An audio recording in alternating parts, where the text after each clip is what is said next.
Hi, I'm Callum from Tyne Valley Motorhomes, and today I'll be doing the handover demonstration on a 2015 Auto Sleeper Malvin.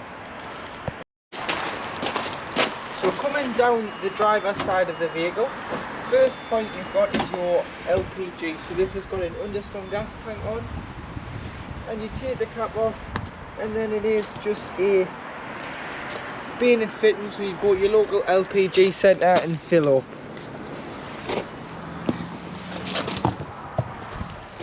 And then further along you've got your water point. So this is how you fill with water from a pump. There is on the other side how to fill up from a hose pipe, but this is more for filling from an aqua roll. So if you can't get water to the vehicle, you can use a quad lock pump in there. The two sides here is for your connection for your 12 volt, and then you put the pump into the water and fill it up that way, but that's mainly if you can't get water to the vehicle. Further back you do have your hookup point. So to hook the vehicle up, what you need to do is get your hookup lead, lift the collar, slide the collar on top, hook up, and then on the left hand side unhook. There's a small blue lever which you can push down and unhook the vehicle. This is your external point for your TV. So if you were at a super site and you couldn't get a signal with a TV aerial on the roof of the vehicle, you can hook up with a coax lead to their aerial. And then coming further along, so just before the wheel, this is your wastewater drain off. So if you've anything you have put down a plug hole, goes into a separate holding tank, and then you'd open it up like so, normally on top of a grid, and drain off your wastewater. Obviously in the winter you want to leave no water in the vehicle, so this is one of the main points you drain off. You'd also drain off your fresh, so this is your fresh water. So if you open that up, this is pure fresh water, and you drain that off in the winter as well. Or if you've taken on contaminated water, or if you're not using the vehicle for a couple of weeks, you drain this down. Here is your toilet. So your toilet's behind here, your washroom. So one of your keys opens here, and this is your reservoir for your flush. So this is where you'd put your pink liquid. So you'd put your pink in there and dilute it, and then when you push the button, this is what fills the bowl and flushes the toilet. And then further down is your cassette. So this is where everything ends up. And then operate your cassette, make sure the blade on the bottom bowl of the toilet is closed. You've got a small yellow lever there which you'd lift up, slide the cassette out.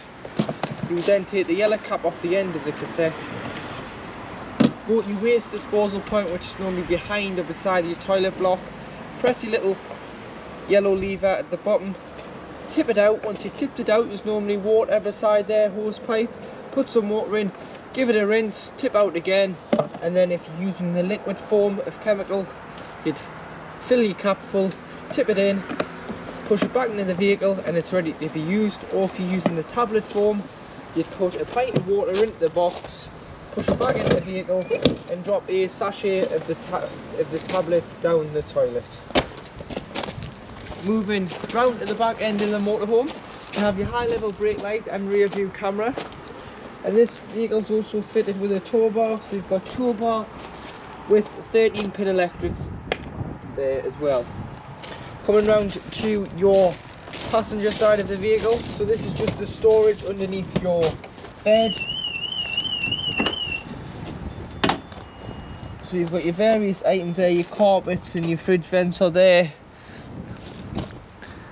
And that's just under storage for your bed. And then if you were filling up with water, so if you didn't want to fill up from the pump, you can fill up just with a normal hose pipe. Use the square key, open it up, put your hose pipe in there until either it overflows or until you're happy you've got enough water on board. You can see on board how much water you've got on your main control panel, which I'll show you once we're inside the vehicle. And then you've got an external 240 socket. So if you want electric in your awning, you can use that, and you've got your external gas point, so you'd get a gas spigot and some gas hose with a couple of Jubilee clips. Connect the connector to the hose and connect the other end to your Cadillac or external barbecue, and then turn the tap on and this will run off the main tank underneath the van. Make sure this is always obstruction free. This is your Truma vent, so this is your allows the nasties out from your boiler and your water heater. You've got your fridge vents, your microwave vent there. Your central locking for the habitation door is on the Mercedes key, so when you lock the van, it locks this, and when you unlock, it unlocks the van as well. And then your West alloy key opens this locker here, which is kind of like your wet locker, where you can keep your levelling ramps and hookup lead in there.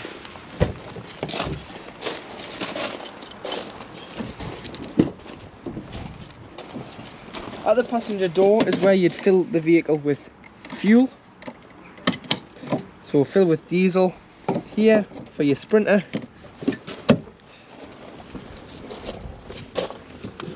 And in here, this is where your location of your leisure battery is. So if you did want to change the leisure battery, unfortunately the seat does have to come out. And underneath the floor, with it being a Sprinter, located here, tells you your battery is underneath here. So you lift the cab floor, and this is where your leisure battery, your engine battery is, sorry, for your Merc Sprinter. Your engine bonnet release is in the passenger footwell. So you just pull that, and we'll have a quick look underneath the bonnet.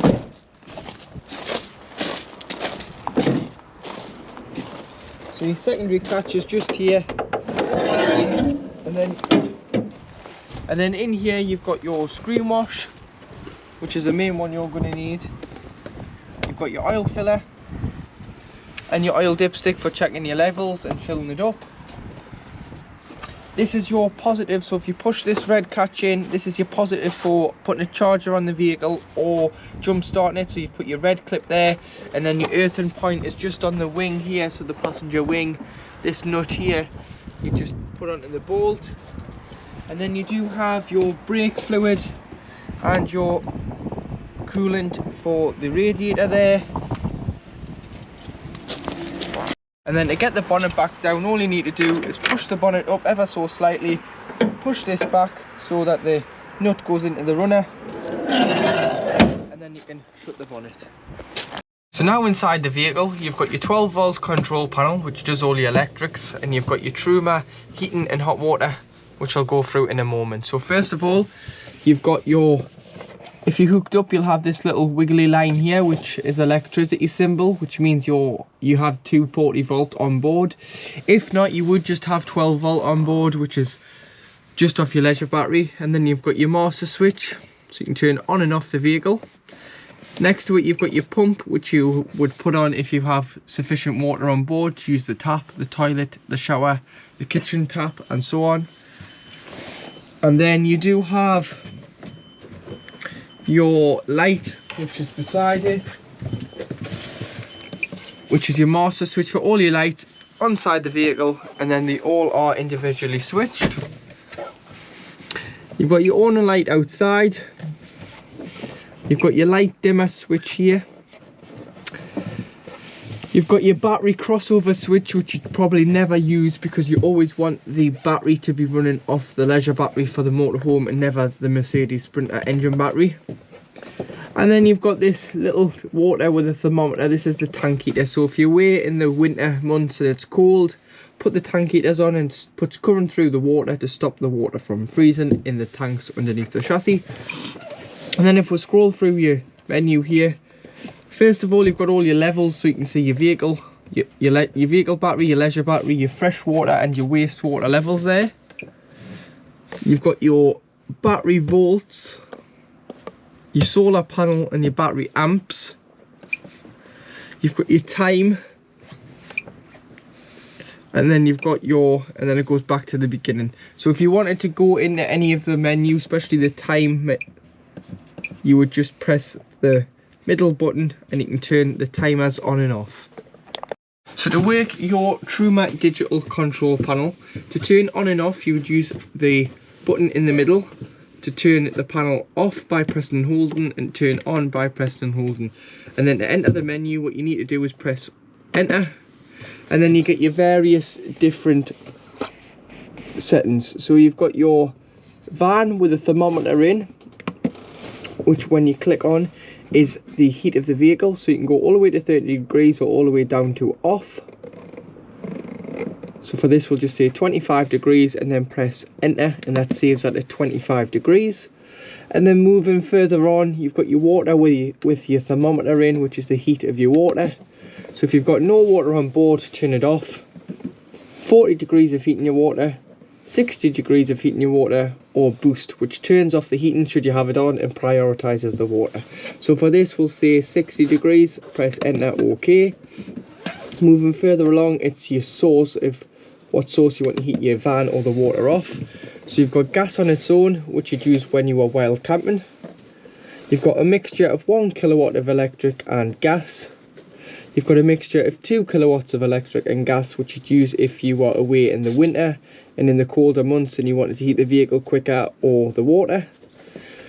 And then you've got electric on 1 kilowatt, which you'd use on smaller CL sites, but you'd use mainly electric on 2 kilowatts on the sites, and press enter. So you're using electric on 2 kilowatts on all camping and caravanning sites throughout the UK, as you don't want to waste your gas as you've paid your site fees. And then you can go along to the fan, and this is just your 12 volt assisted fan. So if you were wild camping you'd have it on eco, but if you were on a site and you weren't bothered about how much electric you're using, you can have it on high. And this is just a 12 volt assisted fan to blow the air around the vehicle. And then coming down to the bottom, you've got a timer in the bottom corner here where you can time the heating and hot water to come on and off. You've got the clock, which displays on the main control panel. And then should you get a warning triangle in the middle, you can go to settings and go to reset, press enter, and it will reset your heating and hot water control panel. To lock your door, you just push the catch in. You've got your step switch here, and you've got your light switch for above the lounge. And then in your kitchen you've got your 3 gas hobs, which are all lit there, and 1 electric hot plate. Only when hooked up this will work. And then below you do have your, so this is the electric hot plate switch, which illuminates red. And then below you do have your grill pan. So this is your grill, which you have to have the door open to use. And there you go, that's lit. And then below the grill you've got your oven, like so.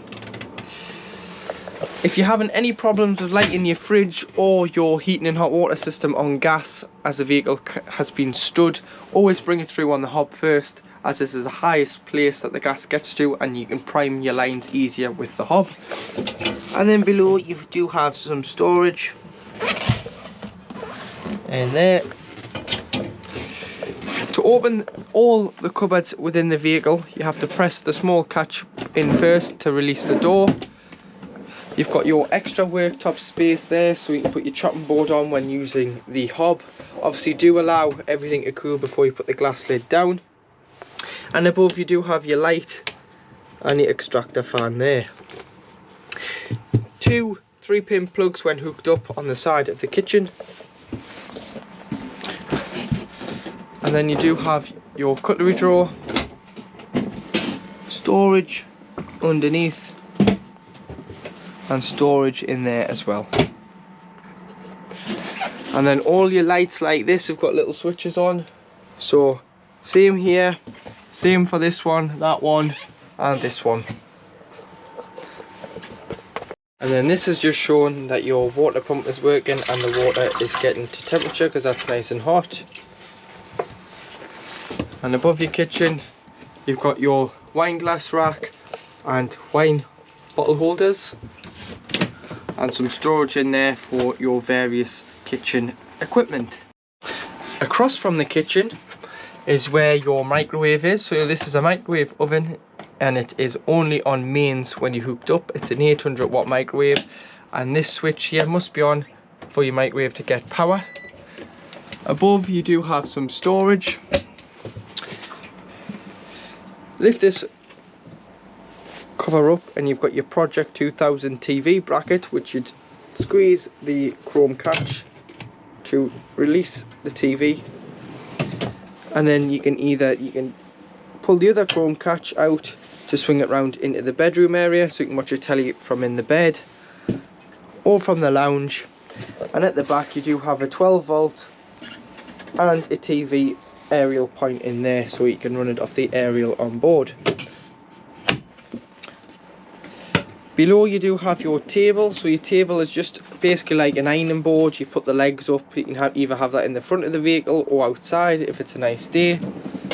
And then this is your Dometic fridge freezer. So you've got a freezer box and a fridge.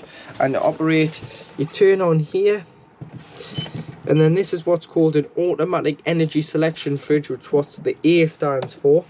And this will automatically find the correct source. So if you're hooked up, it will automatically go to the hookup, which is the plug here. As you can see, it's gone on to hookup. Now, if I was to take the hookup out, it would switch over to gas as the gas is open. Or if I was to start the engine, it would go on to the battery setting. The battery is not your leisure battery, it is your engine battery. Only when the engine's running, it gets a feed from the alternator to keep the fridge at the same temperature it was when departing. So the idea behind the battery is that you cool the fridge down the day before you go. The night before you go away, you fill your shopping into the fridge. So fill it with your shopping, and then what you can do is when you go to sleep, your shopping gets the temperature, cools, and then if it's on automatic, it'll automatically go onto battery, or you can manually put onto battery. And now it's failed because the engine isn't running, so you put it back onto auto, and it would keep the shopping fresh no matter how long you travelled. But with the automatic, it is programmed to wait 20 minutes before lighting on gas, because if you pulled into a service station to fill it with diesel, last thing you want is your fridge to be igniting. So it waits 20 minutes before lighting on gas. Or if you wanted to light it without waiting the 20 minutes, you just manually put on the gas. You've got your temperature here.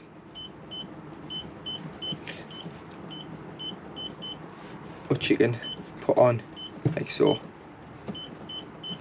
And then when winterizing the vehicle, you'll want to clean out, remove any shopping that's in your fridge, clean it out with an anti-bac, and then last thing you want to do is shut the door, because if you shut the door, it forms an airtight barrier.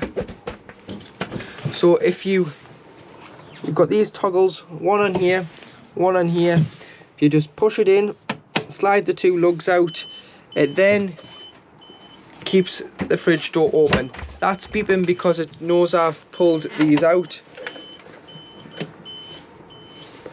and then the air circulation will go in and out the fridge and freezer door. In your wardrobe area is where you can hang all your clothes. You've got your telly booster in here, which goes on and off with the main control panel, so you don't need to turn it on and off. So you can boost and min the signal if it's too strong. This is your TV aerial, so you loosen. If you can find a signal with it down, great. If you can't, you'd loosen it off, push it up, and then use the black collar. You can turn this and it'll tilt the aerial on the roof to find a signal. The tip is, look where all the motorhome and caravans where you are pointing, and point yours in the same direction, and you should get a good enough TV signal.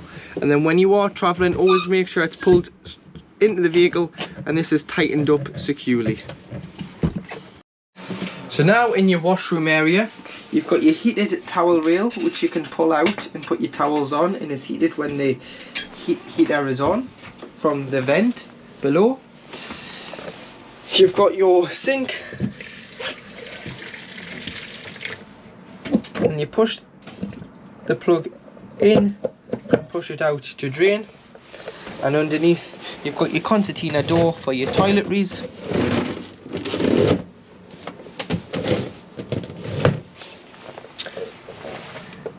Got your lights, so you've got your blue lights for your mirror, and you've got a little toggle on here for your light underneath your down light, and obviously your main lights, like the other lights in the van, has the switch on the actual lighting unit. You've got your blackout blind and a fly screen, and to get them to depart from each other you just pinch underneath and then open your window. You'd loosen off all 3 levers, push it out. When you push it all the way out to bring it in, as it'll stay out once you push it out, like so. And then always make sure all your windows and skylights are securely fastened before you do start driving. And then to operate your Thetford toilet, so your blue button at the top does the flush, because this has got a separate reservoir in, like I've said, from outside, which has your liquid in. So there you are, there's your liquid. Push, it'll bring the liquid in for your flush. And then to get it into the cassette you use your blade, so open it to depart it into the cassette and then close it to get the cassette out. But to use the toilet, what you need to do is flush first, which lubricates the blade, which is this black lever in the toilet bowl, and then open the blade, use the toilet, and then flush and close the blade. And then when it indicates it's full, you'll get a red light on here which has got a little man emptying his cassette. This will go red. In your shower you've got the same light again, which you turn on the unit and it brings on the fan. You've got your shower screen, which is fastened back by a press stud. When you travel, make sure that's fastened back, otherwise it will rattle on the road and clash about. Got your shower head. When winterizing, if you unscrew the shower head from the hose and allow the hose to lie in the shower tray, leave all your mixer taps throughout the vehicle open, as any water in the pipes would just drain straight off down the plug holes. To open your skylight, so this one and the one above the bed, you simply turn and push it up, and then you would just pull it down and fasten it back into place.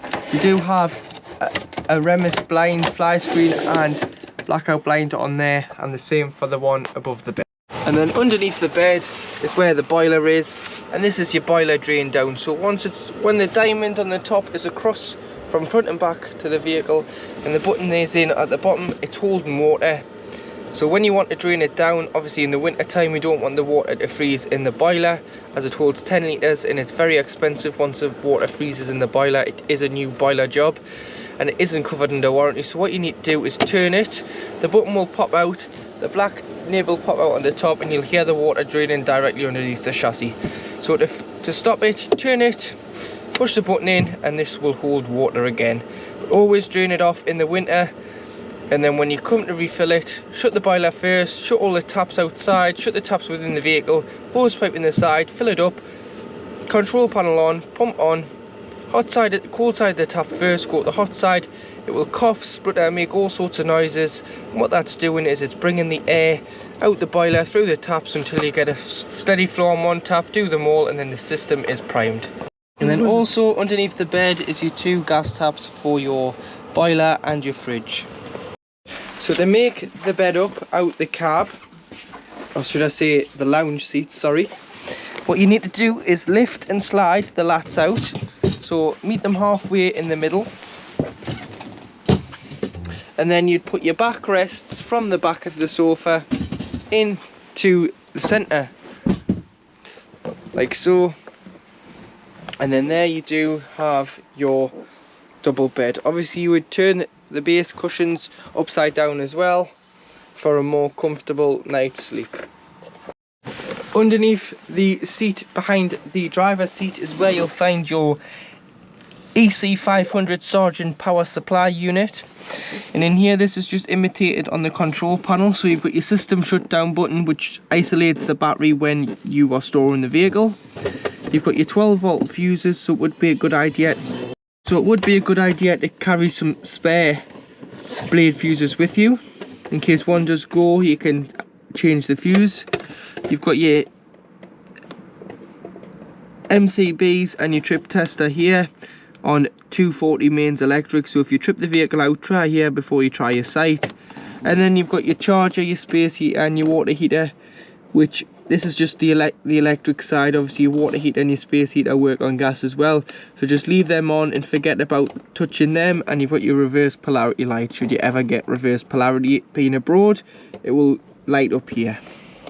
To operate this Skylight, you would open the two levers, use the handle and wind it out, open and close. Obviously it is above the cab, it isn't meant to be open as a sunroof when you're driving. It's got to be shut, it's just plastic. The wind will tear the roof light off. Got a fly screen and a blackout blind. So now in the cab you do have your cab blinds, which slide open. So you've got two, so you've got the front one and the back one. You've got your mirror adjustment on the front, so right, left, whichever mirror, and then you can do the top and the bottom mirror. The bottom one is manual, so you'll have to push that in. It's just the top one that moves. Obviously your door handle. This is your gas system, so when you put the engine on, this will then light up and tell you how much gas is on board.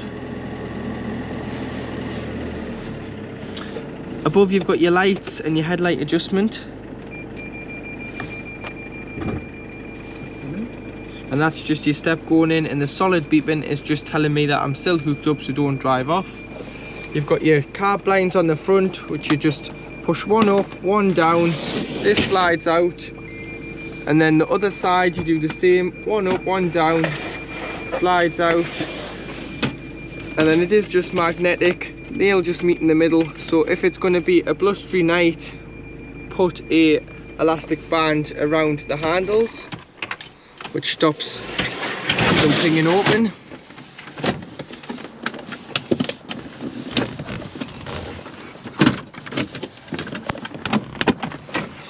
And then you do have your limiter here on the Mercedes, your wipers which you turn back like so, indicators. It's an automatic gearbox, so you've got park, reverse, neutral, drive, and then you can go up and down the gears like so. If I just pop the engine back on, it will show you your reverse camera.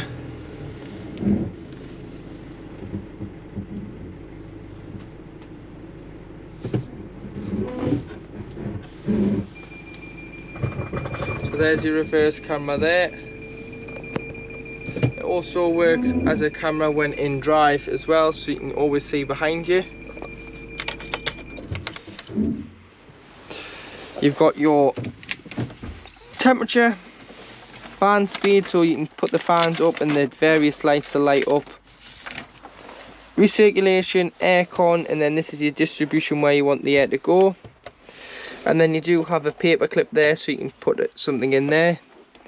That locks the doors on the van, so it'll lock the van on a night. If you just hit this button here, it locks the cab doors and the habitation door, and also brings the step in. ASR off is just another word for turning your traction control off. You've got your hazard lights, you've got a cup holder, an ashtray which you can use as a money pot, and you do have a 12 volt there, and you've got a 12 volt down below. Your radio, so you've got your volume on off here. You can scan through your tracks on FM. You can put a SD card in with a chip in with your songs on, as it doesn't take a CD. And you can go through your tracks either here or here, and then you can go to telephone, press OK, Bluetooth phones, and you can update and find your device. So go onto your settings and find the head unit, which will become up Mercedes on your phone, and pair. It'll ask you then to pair on here, and it'll ask you if you want to download your contacts. You've got media, so media is either the memory card, Bluetooth audio, or an auxiliary. And then you can put your numbers in for when you're ringing people here, and you obviously go back and skip. Answer and decline the calls, mute the volume. That's just your system settings, so you can go to system, so system settings, and just turn your display off. So if you wanted, you can have this on, but turn your display off on a night if you are parked up. You've got your bass, temp and volume settings here, and obviously telephone, media and radio. Radio's either FM or AM. And to turn off, you just press. To turn your seats around on the driver, the passenger and the driver's seat, pull and turn round. If the door was to get stuck on the side of the vehicle, you just pull the seat forward, and then you can turn it into the rear. And then with your alarm's all through your key. So you lock the vehicle, it puts the alarm on. Obviously all your doors, all your lockers are alarmed as well, so make sure they're locked securely, otherwise they will set the alarm off. And if you did want to get in through the habitation door with the key instead of the central lock-in, turn the alarm off first through the central lock-in, which will open the door anyway, so otherwise the alarm will go off. But if you did want to arm the vehicle with yourselves in, as you weren't comfortable where you were staying, you will have to turn the ultrasonic sensors off, which are these. And to do so, the alarm indicator's on the passenger side just below the vent for the heating in the cab. So what you need to do is you need to put the ignition on, ignition off. Within 6 seconds you press and hold, and it will flash until it stops flashing, and then that is the sensors turned off.